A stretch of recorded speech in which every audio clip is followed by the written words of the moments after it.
How you doing? Right, architecture curator jokes. Anybody got any? No? I came up with how many architecture curators does it take to change a light bulb? It takes one unpaid intern and 5 years of 5 curators planning whether or not to change the light bulb. But I'll take any better ones than that if you've got any. So the AF has gone through various permutations over the last 25 years. Some of them highly agile, some of them bogged down, some of them very political, some of them sort of couched in the art world. We've run some of, I think, the best medium-scale architecture competitions in London. We've become educators of sixth form students, commissioned built work, published research, which has informed policy. We've made books, we've made films. We've even commissioned our own architecture. We've been instrumental in the careers of some interesting people. We Made That, Studio Weave, DKCM, Finn Williams, Tom Keeley, and many others.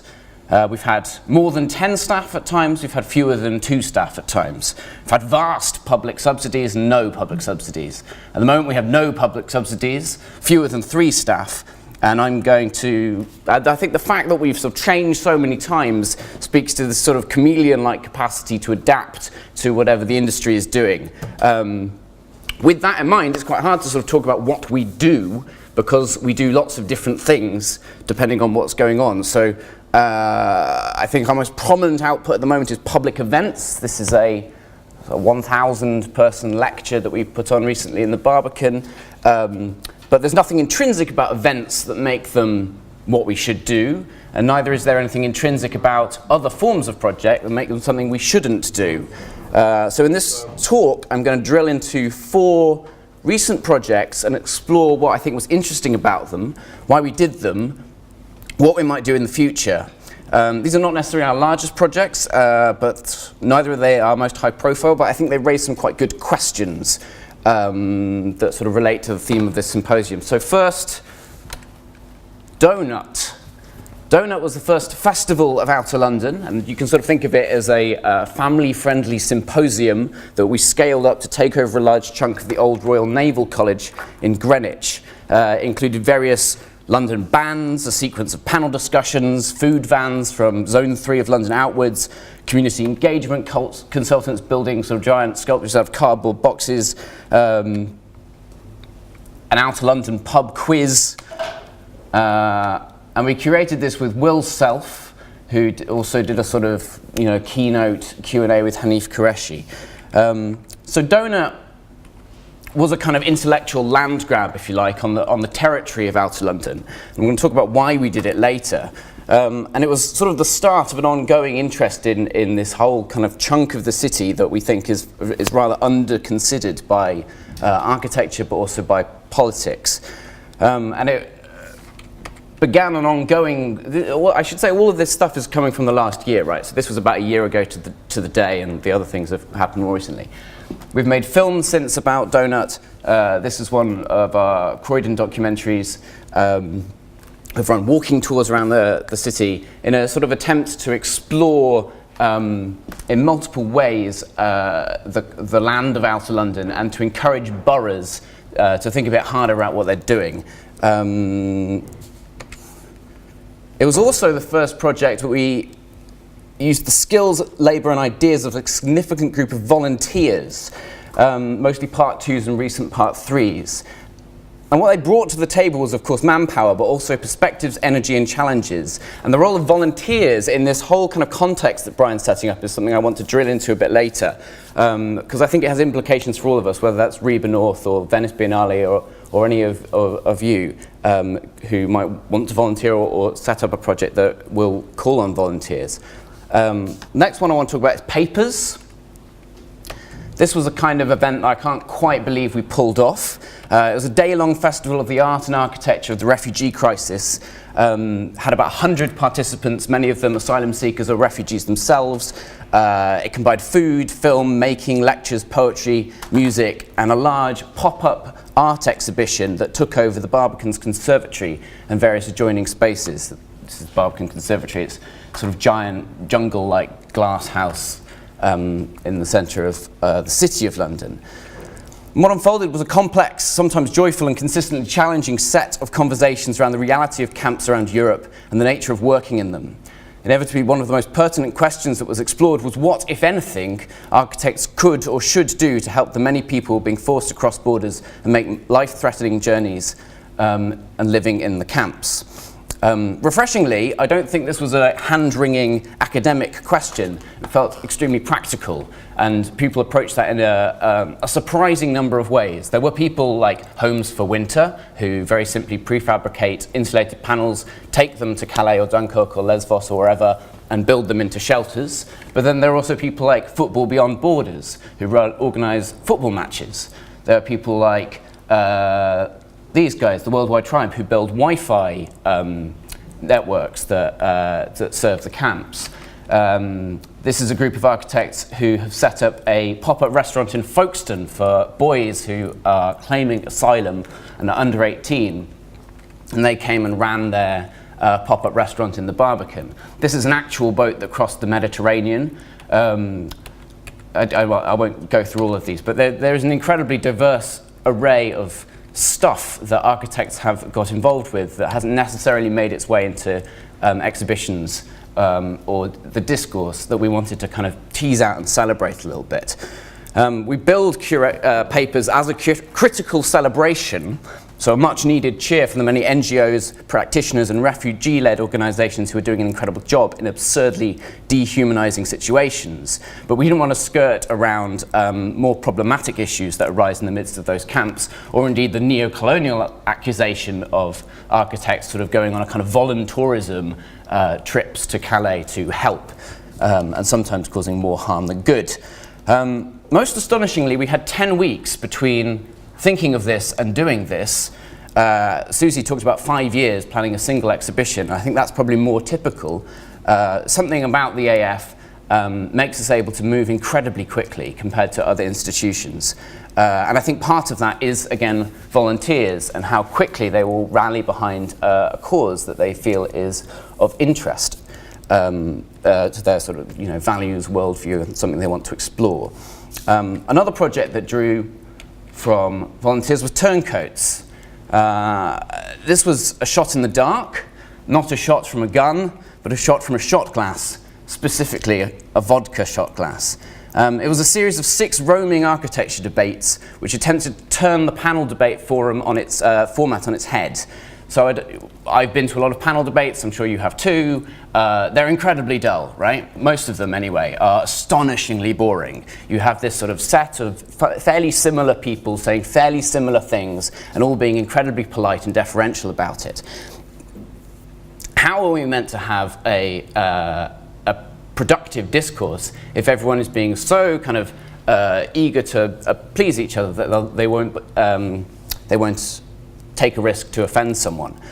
So our solution was a highly theatrical set of discussions built around surreal humour, ritual, and a commitment to off-the-record discussion, creating an atmosphere which allowed audience and panel alike to open up, take risks, think in public, and take the piss out of each other.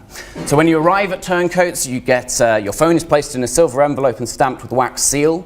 You were given an enamel badge, a pale ale, and you head inside. Without your phone, you're more or less forced to talk to people in the room for about half an hour or so before the show begins. We kick off with a comedy warm-up act, after which the host, which was usually me, spends about half an hour taking the piss out of the panel members just to kind of dethrone them a little bit.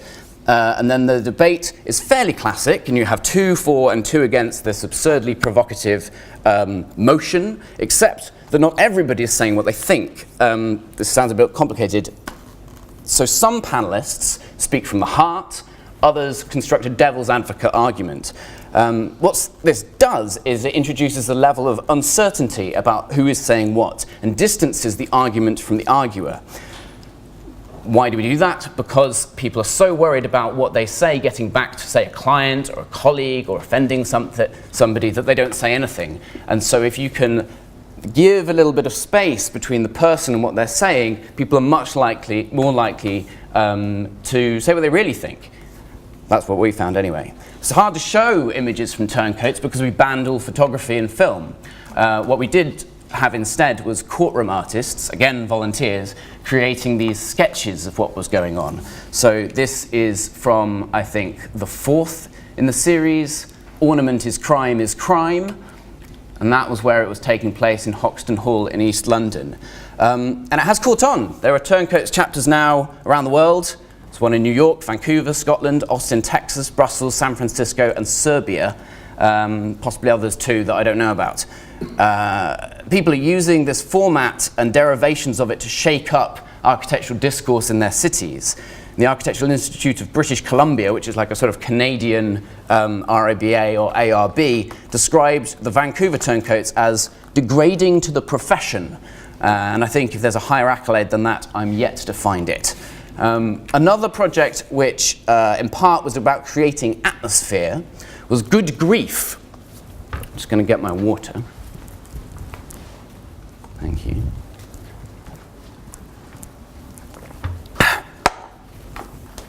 So 2016 might politely be called historic. I would call it a clusterfuck. And halfway through the summer, Ellis and I, Ellis is the director of the AF, were feeling this sort of crushing sense of doom, and we're scratching our heads about what on earth the AF could do to respond to this. And so at some point we sort of realized that what we were experiencing was a compounded sense of grief. But what on earth is the appropriate manifestation of grief for a lost referendum, or grief for the death of an architect who you never met but whose work had a huge impact on your life and your industry? So Good Grief was a sort of response to this. I'm just going to read out our framing notes. 2016 has not been a year for the faint-hearted. Celebrity deaths, attempted coups, a nation divided by its future. The looming spectres of ISIS in the east and Trump in the west. The horsemen of the apocalypse are seemingly out of the gates and bearing down on us fast. But do not be afraid of the dark. Dust off your existential dread and set sail over the River Styx to join the Architecture Foundation for a new series of evening events grappling with grief. In the dying light of September evenings, we will gather for a programme of 4 discussions, rolling away the stone on the recent loss and potential resurrection of projects, people, and ideas. And so with that mission, in Highgate Cemetery, we set about constructing a temporary tomb. Not just any tomb, but a resurrected one-to-one model of Adolf Loos's never-built mausoleum for Max Dvorak, a memorial to a lost memorial. The object, which was designed by Sam Jacobs Studio and AKT engineers, was to act effectively as a stage set to give focus to a series of events about loss. But the tomb was also an implicit provocation in itself. The idea of a tomb that is overtly temporary is confusing, well, at least for us in the West, fixated as we are on the idea of memorialization as sort of duplicitly permanent. So the choice of bringing back a Viennese architect's memorial to a Czech art historian couches this project, I think, in a sort of cosmopolitan European Enlightenment culture that is clearly under threat. The events themselves were strange and entertaining. The ghost of Adolf Loos treated us with a visitation. One night a violin duet played out the crowd, another one we ended with choral singing in the chapel. The Brexit and Zaha Hadid nights in particular felt oddly cathartic. Public airings of low-level pent-up grief that had never had an outlet. They weren't vast, but I'm hoping that the memory of the space and the tomb in particular will stay with people when they reflect on grief and memorialization throughout their lives, whether that's private or public. So this is Charles Summery Smith from the RA speaking at the Brexit discussion. And again, this was a project that was essentially built on volunteers. You know, these are all young members of the AF building this thing, fairly unskilled part twos, figuring out as they go along. So we're going to come back to that. I'm going to skip that. So, how long have I got? Here's the interesting bit. All of these things are kind of viable events, right? They washed their faces financially, they brought architectural thinking to a new audience, some of them were extremely fun, gushingly reviewed, of course they were sold out, but none of those things necessarily gets at why we did them for me. There is this idea that architecture, should be seen and discussed in public, like it's a sort of good in its own right and needs no further interrogation. Curators, event makers, biennale directors seem to take the question of whether their thing should happen as read, and the only remaining question is what flavour and texture it should be. I'm sort of exaggerating, but I think there is this risk that we start to do stuff for stuff's sake, rather than have any wider purpose in mind.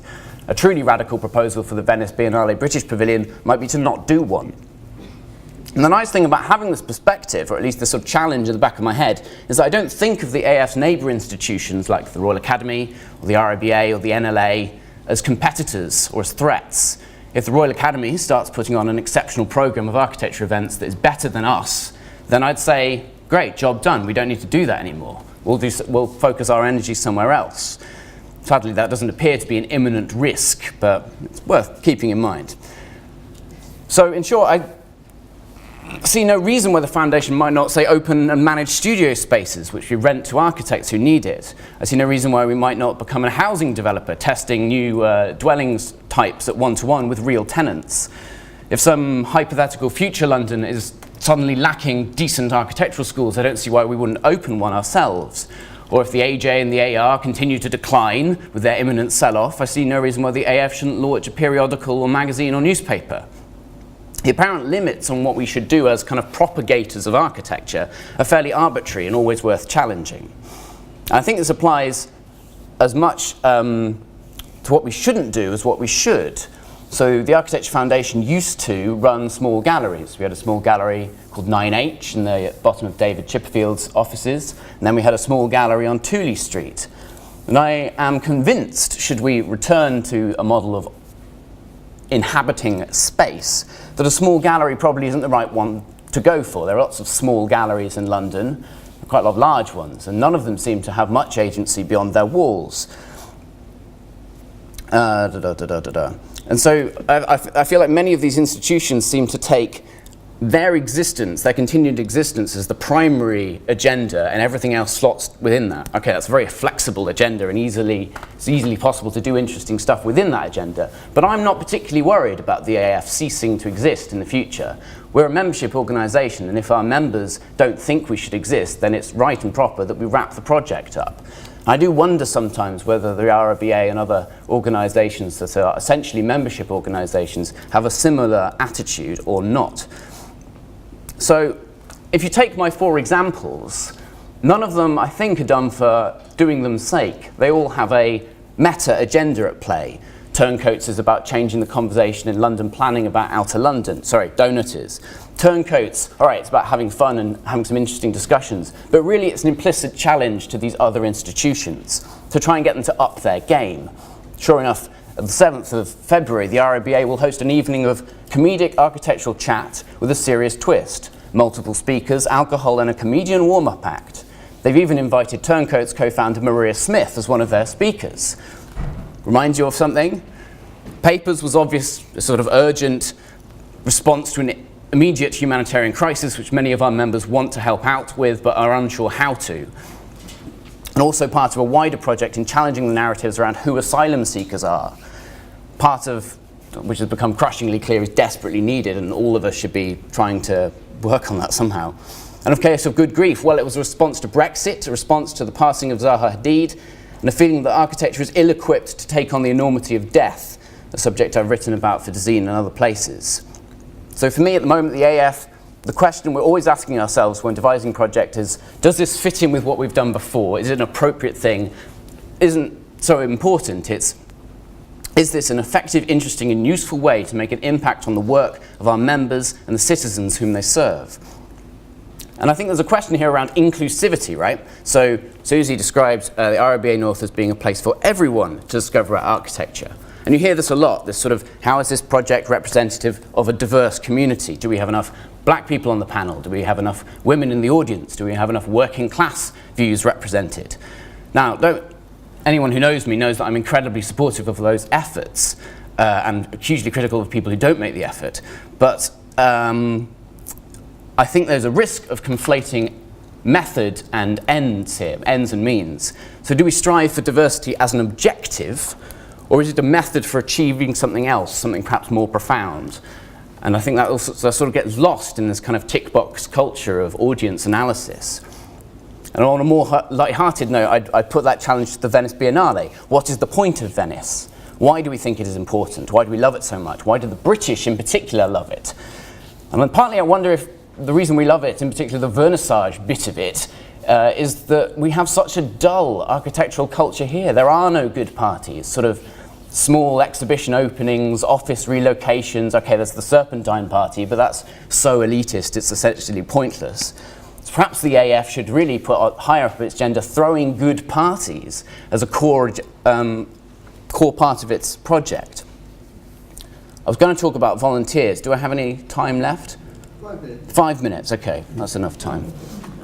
So most of us will have worked with or been volunteers at some point, these guys. The whole industry of showing and discussing design is propped up on various kinds of volunteering.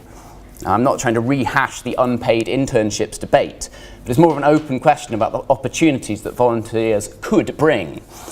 The AF of the past used volunteers to do things like exhibition invigilation, which is important but straightforward stuff. And I'm wondering if there's a different approach.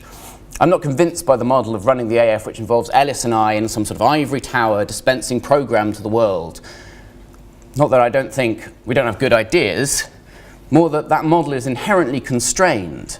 If we apply the same challenge that we apply to our events of why this way of doing it, why not another way? And if there is another model out there, then don't we at least have a duty to at least test it? I think there are more ambitious ways to engage volunteers than simply juniors to paid staff. Our board of trustees are all volunteers, after all, from Farshid Musavi to Eric Parry. And I wonder what it would take to rethink the Architecture Foundation as something that our members feel entitled to co-opt in creative ways, not simply being able to speak on behalf of a brand, but to use the foundation as a vehicle or amplifier to act within and beyond the industry.